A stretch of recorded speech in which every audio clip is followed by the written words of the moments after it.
Assalamualaikum warahmatullahi wabarakatuh. Jumpa lagi bersama Melody Custom 09.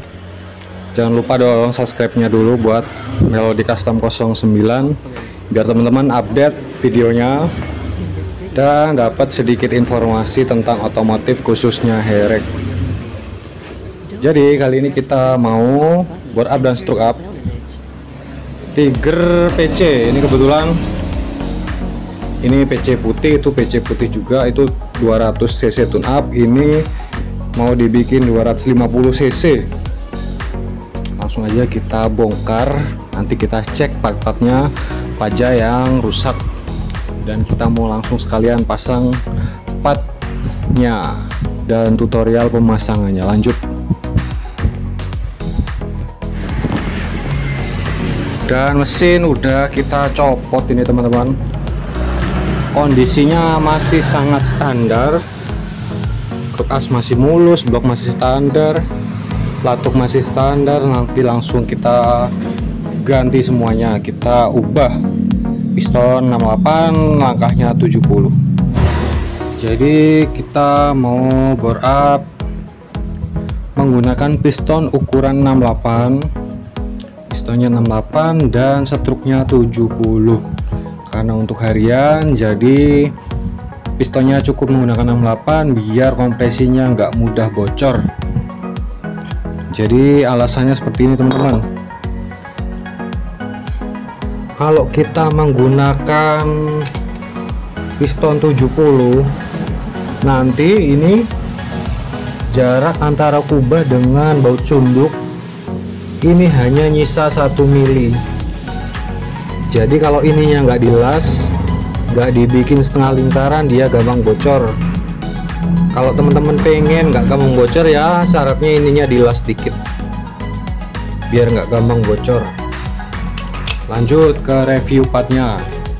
Ini menggunakan rasio, masih menggunakan rasio standar Tiger, nggak ada yang kita oplos.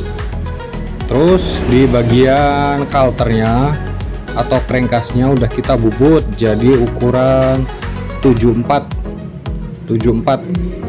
karena linernya kita bikin 73,5. ini linernya kita bikin 73,5, luarnya 73,5. Terus diameter pistonnya ini menggunakan 68. Pistonnya lancar, ini karena kotor. 68 dari Kawahara. Jadi kalau kita menggunakan kruk as langkah 70 stang Tiger, ini pistonnya kita bubut, ngukurnya dari pen piston bagian sini sampai atap ini kita bikin 10 mili. Kita bikin 10 mili kalau menggunakan langkah 70.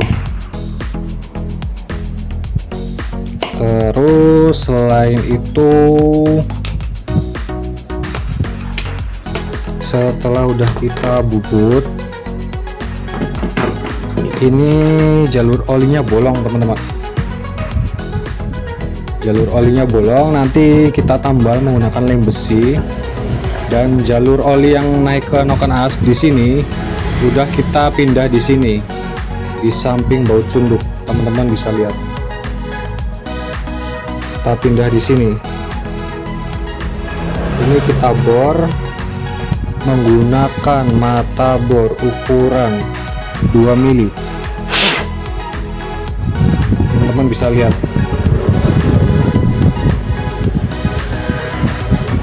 Tabor menggunakan mata bor ukuran 2 mili.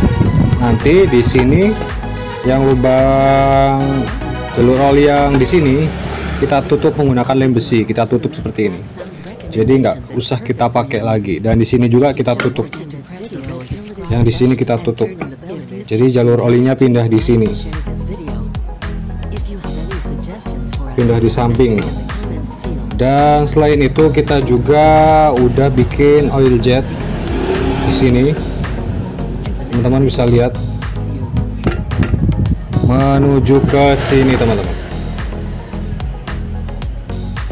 Jadi ini bakal menyemprotkan oli ke dinding silinder sebelah sini nanti.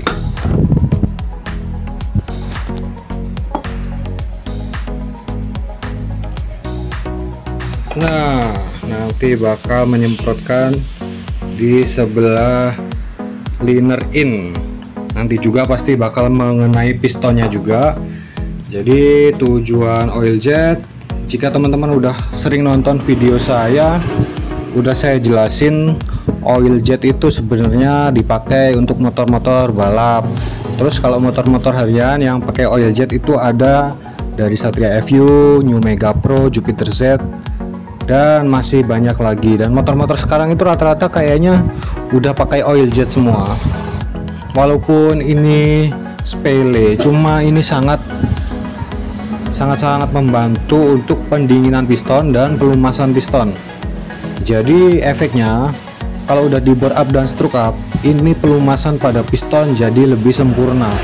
Jadi naik turun piston menjadi lebih licin dan ringan, otomatis performa mesinnya juga bakal optimal. Terus yang kedua, suhu piston, karena ini nanti disemprotkan oli dari bawah mengenai piston seperti ini, jadi temperaturnya nggak terlalu panas, jadi suhu mesin bakalan lebih stabil, otomatis bisa mendinginkan piston sekaligus mendinginkan mesin. Nanti mesinnya nggak gampang overheat atau terlalu panas atau macet.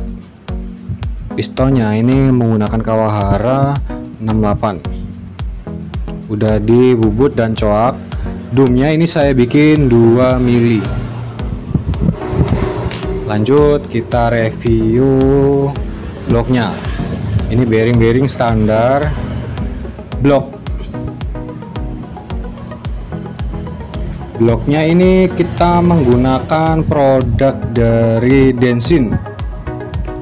Karena apa? Jadi blok dari Densin ini dia tebal, berbeda dengan blok-blok merek lain yang tebal itu menurut saya cuma Densin sama BRT.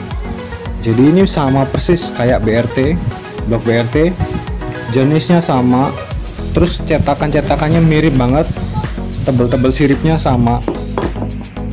Teman-teman bisa bandingkan dengan yang ori, ini dia siripnya lebih tebel-tebel, otomatis lebih kuat juga, dan ya syukur-syukur bisa melepas panas lebih cepat. Terus selain itu dagingnya juga dia tebal, teman-teman bisa lihat. Ini kalau yang KW biasanya jalur yang baut sunduk itu dia terlalu kelihatan. Kalau dipasangin liner 70, dipasangin liner ukuran 75, biasanya dia udah hampir bolong, tipis. Kalau ini dipasangin liner 80 pun masih muat ini kayaknya. Paling ya baut sunduknya yang habis ini. Dia tebel banget, berat juga bahannya. Ini linernya kita bikin tebal biar mesinnya lebih dingin. Selain itu nanti masih bisa di quarter sampai ukuran piston 70, masih aman. Linernya menggunakan diesel Bioli. Quarternya saya finishing halus. Terus setelah quarternya ini di kisaran angka 0,040 atau 0,040. Jadi ciri-cirinya biasanya pistonnya itu lancar, longgar. Jadi saya lebih suka yang seperti ini daripada sempit. Kalau seperti ini emang kadang umur pistonnya jadi nggak awet, paling setahun 2 tahun, karena memang ini longgar. Jadi kalau dibikin sempit itu saya malah rada-rada takut, soalnya takut macet. Kalau udah stroke up tinggi dan bore up, saya mending quarternya bikin seperti ini. Paling nanti tinggal ganti piston kalau udah aus, gampang, daripada nanti macet. Kadang malah setangnya bisa hancur, rasionya bisa hancur juga, nanti otomatis bloknya juga baret. Jadi kalau saya settingannya mending seperti ini. Terus lanjut di bagian noken as. Noken as ini menggunakan BRT tipe T2 Gen 2 generasi 2. Jadi Gen 2 ini pelatuk RRA nya itu rasionya lebih pendek, rasionya kisaran kalau nggak salah sih 1:1,3 kalau nggak salah. Jadi ini lip Noken as nya pendek banget nih, paling cuma 5 mili ini lip Noken as nya.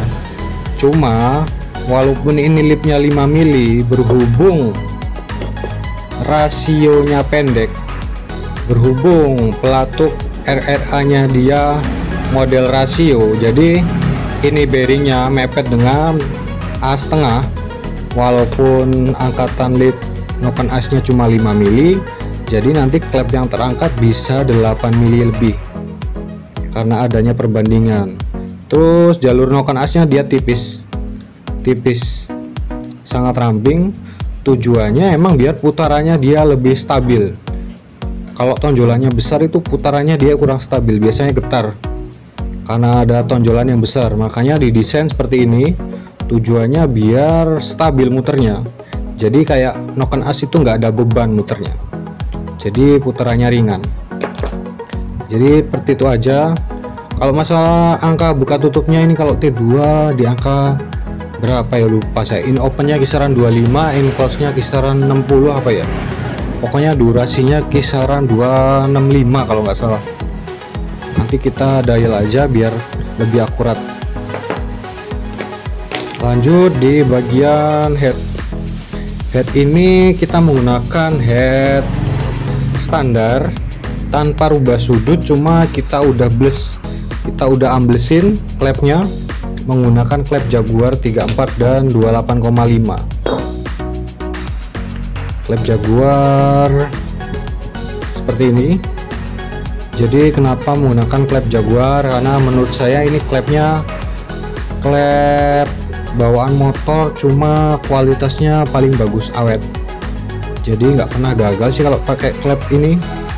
Jadi dia batangnya keras, nggak jeber, nggak gampang jeber, jadi kuat juga. Terus settingannya udah kita ganti dengan yang lebih besar. Settingannya ini 36 dan 31 kalau nggak salah.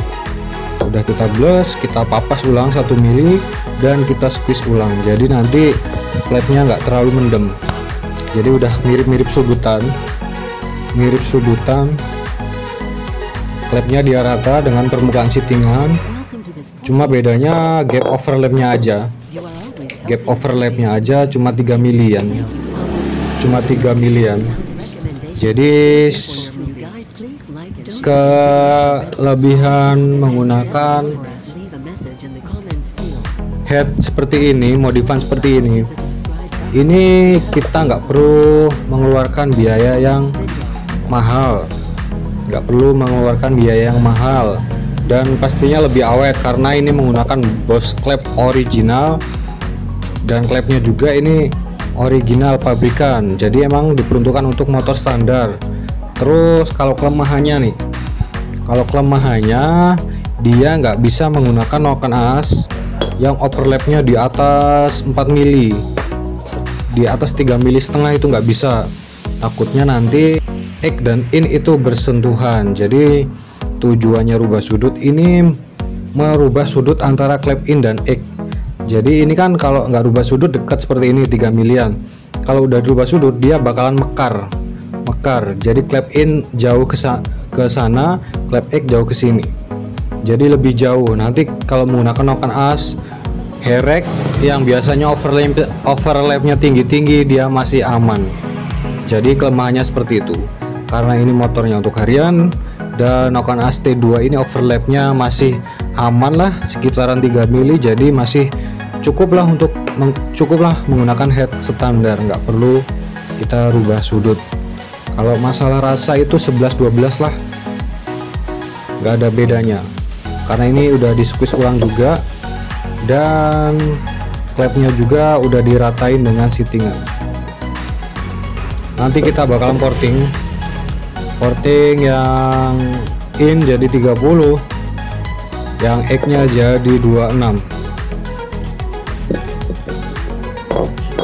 Terus setelah itu kita lanjut ke bagian kruk as.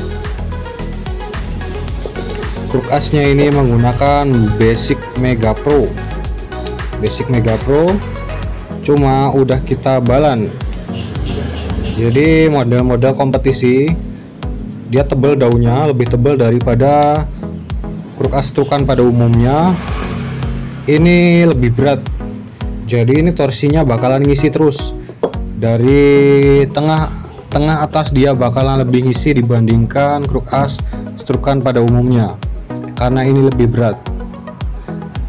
Jadi kalau teorinya, kalau kruk as berat itu dia seperti roda gila pada diesel atau balancer pada diesel. Ketika kita RPM bawah itu memang ketika pertama kita memutar start diesel itu memang dia terasa berat. Cuma kalau mesinnya udah muter itu dia akan terasa ringan. Jadi teorinya seperti itu kalau kruk as berat. Jadi untuk pengganti juga ini udah dinaikin struk 70, kita harus perberat di bagian bawah. Jadi biar nggak getar. Jadi kalau udah struk up, big P-nya digeser ke samping lebih keluar, kita harus menambah daging di bagian bawah. Itu syarat wajibnya biar nggak getar, biar titik senternya atau titik senter kruk asnya bakalan balik ke standarnya lagi. Jadi semakin jauh menggesernya harus semakin berat di bagian bawah. Jadi harus diganti di bagian bawah biar kruk asnya itu nggak bergetar, atau biar RPM-nya cepat naik. Kalau nggak seperti itu, misalnya teman-teman ingin stroke up tapi menggunakan pencil stroke tanpa di balance, di balan di bagian bawah, itu nanti hasilnya bakalan loyo RPM atasnya. Jadi seperti itu. Ini angka senternya 0,03. Udah kita center 0,03 aman, karena toleransi pabrikan itu 0,1 sampai 0,05. Jadi seperti itu. Lanjut kita ke proses pemasangan.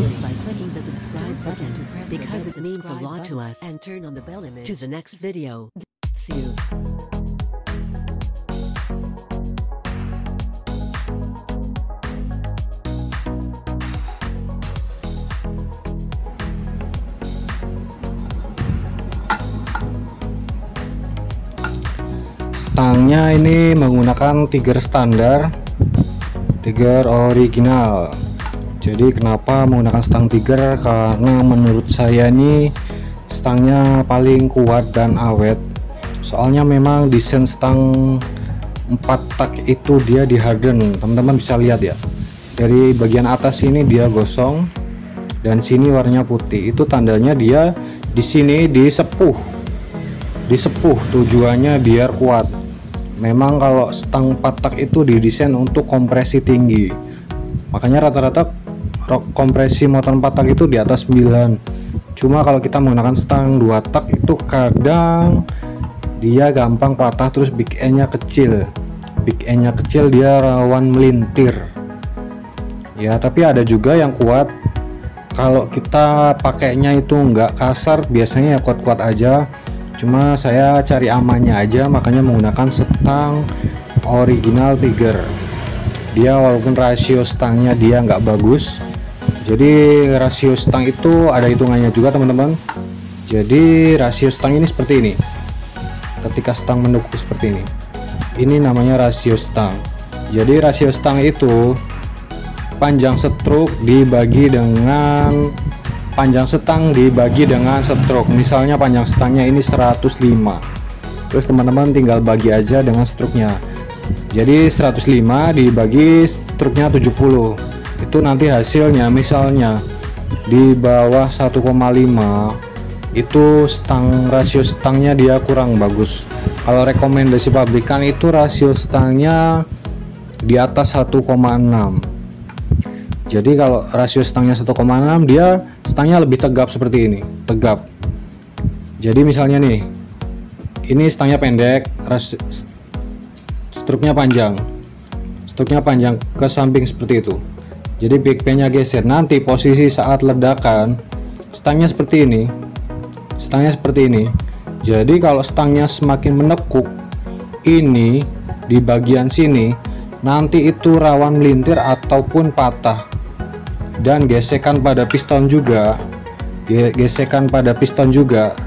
saat ledakan seperti ini nih, nanti pistonnya akan terlontar seperti ini, terlontar di bagian liner sebelah sini yang in.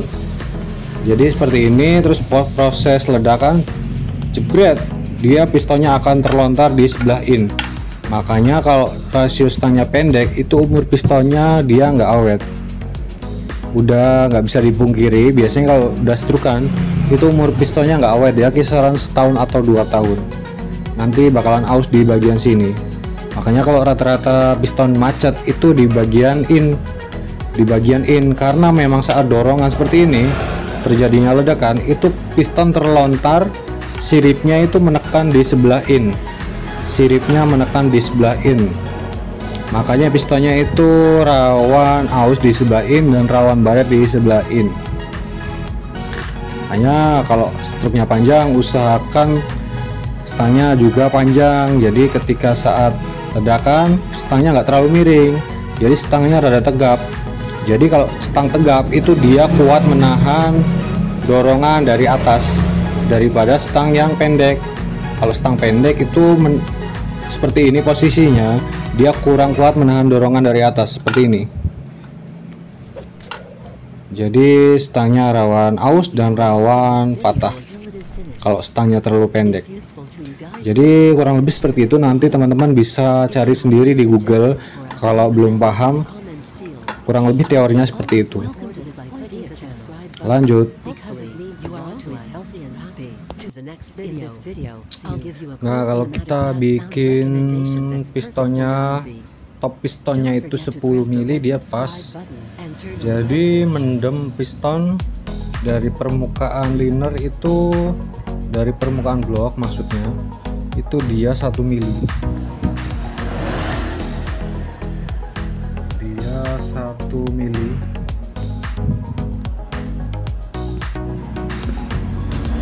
Jadi kalau dibikin top 10 mili pistonnya, itu dia ketika TMA masih menyisakan 1 mili. Jadi buat toleransi nih, takutnya nanti pistonnya udah aus, dia bakal goyang sini, nanti biar nggak nabrak dengan head. Terus misalnya nanti ada penumpukan kerak, dia nggak ngelitik, nggak bakal nabrak dengan head. Untuk toleransi ini kompresinya targetnya saya bikin 11. Nanti idealnya ini menggunakan pertama.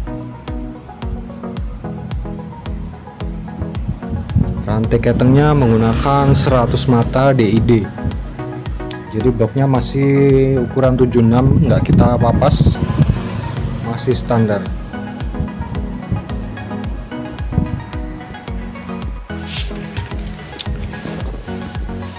Nah, di bagian portingnya ini udah kita porting nih teman-teman. Baru aja kita porting di bagian intake manifold. Ini kita bikin 29.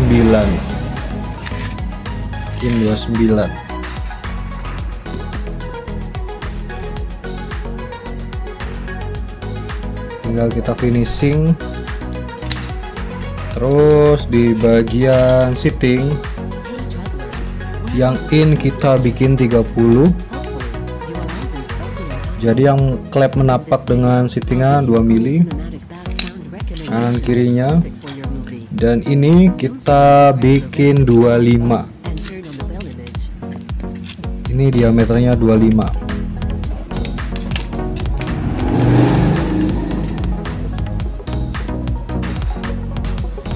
Tinggal kita finishing halus.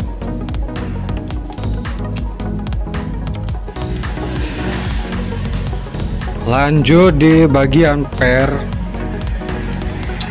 klepnya ini saya masih menggunakan standar. Yang besar masih menggunakan standar Tiger, cuma yang kecil nih kita ganti menggunakan punya Suzuki Satria FU.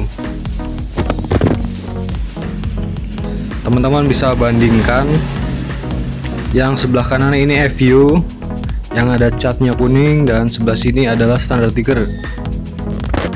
Jadi perbedaannya, tingginya dia sama,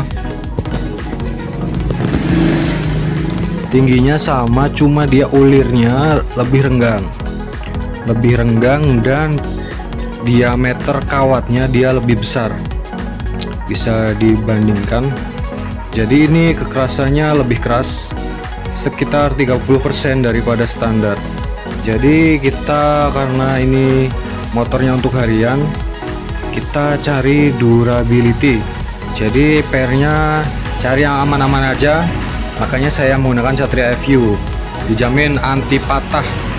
Kalau menggunakan per Jepang atau per racing, saya pernah ngalamin pernya itu patah dan terlalu keras juga menurut saya. Kalau terlalu keras tuh mesinnya bakalan lebih ekstra, karena untuk menggerakkan noken as dia lebih berat. Jadi nggak perlulah pakai per yang terlalu keras juga, karena nanti kan kalau udah di stroke otomatis RPM-nya itu kita nggak kita paksakan di RPM di atas 13.000. Ya paling ya maksimal ya di bawah 12.000, makanya kita nggak perlu lah menggunakan per yang terlalu keras. Yang penting udah sedikit keras daripada standar, jadi lebih aman juga, harganya pun murah, 2 biji cuma kisaran 60.000. Lanjut ke proses pemasangan. Nah, untuk kira-kira kompresi nih, saya cara mengukur kompresinya seperti ini. Kubahnya yang pertama saya masukin dulu cairan. Nanti teman-teman bisa lihat cairan yang masuk ini berapa cc atau mili. Cc sama mili sama aja ya. Jadi misalnya ini cairan yang masuk, ini kan kubahnya udah diperbesar, ini cairan yang masuk 22 mili. Jadi isi kubahnya 22 mili.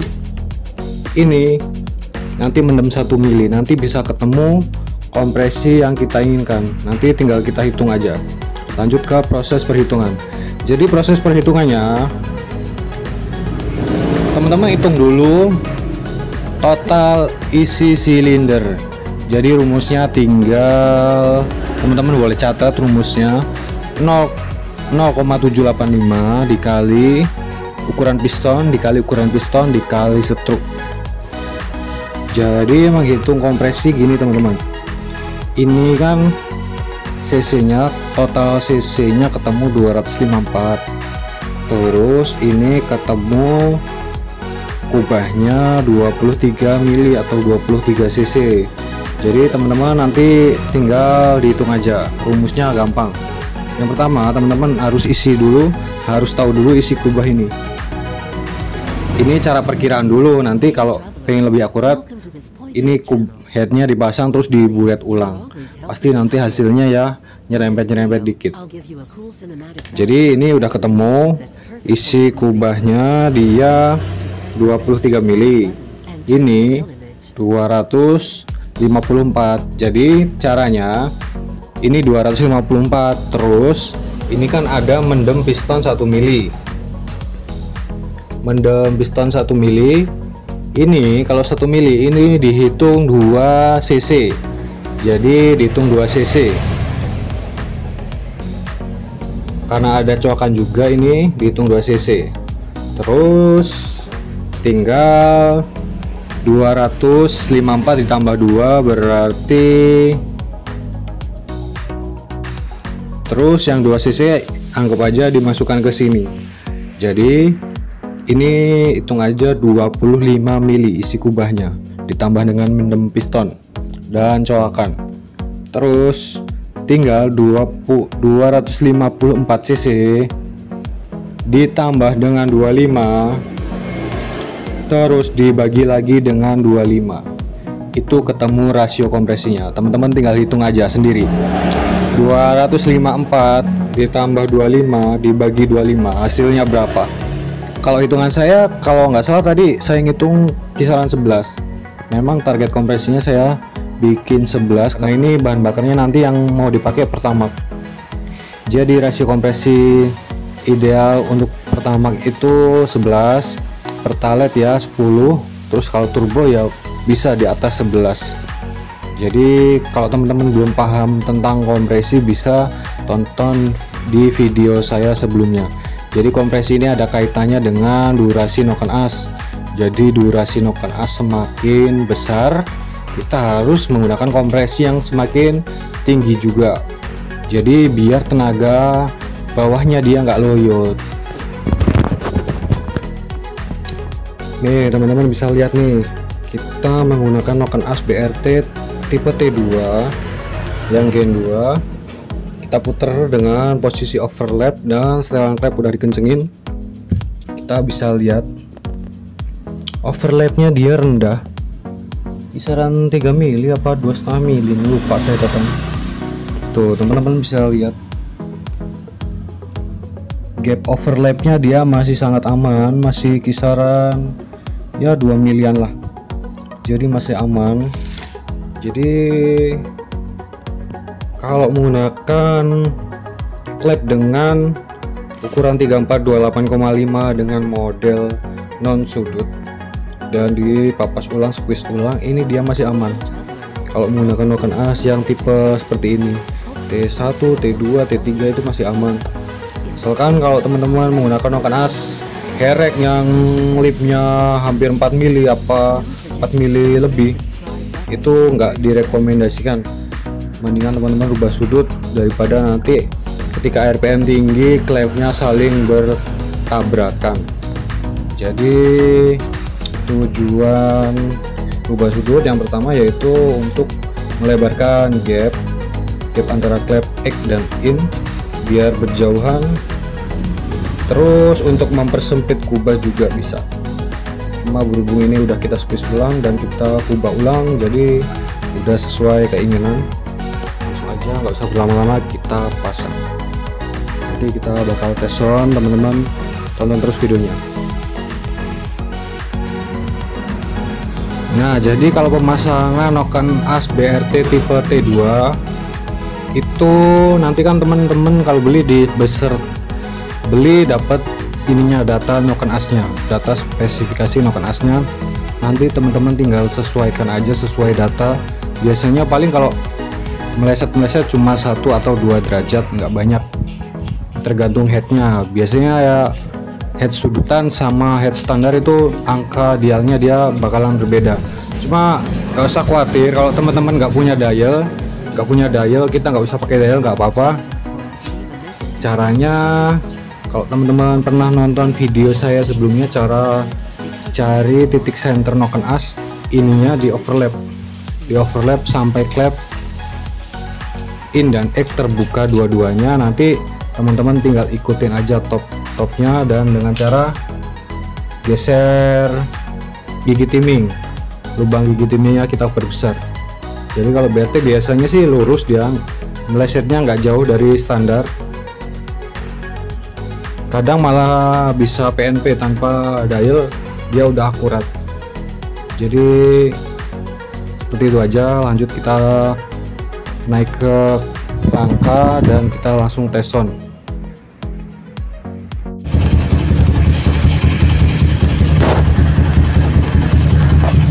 Dan ini dia hasil akhir Tiger 254 cc. Langsamnya enak. Saya jelasin sebentar. Di bagian kopling ini menggunakan per 6. Platnya menggunakan Tiger ori, kampasnya ori Tiger. Terus karbunya menggunakan PWL yang udah di reamer. Kalau nggak salah ini Venturinya jadi 29. Terus PJMJ nya ini 42 dan 118. CDI standar Tiger. CDI standar Tiger. Kita cek sound.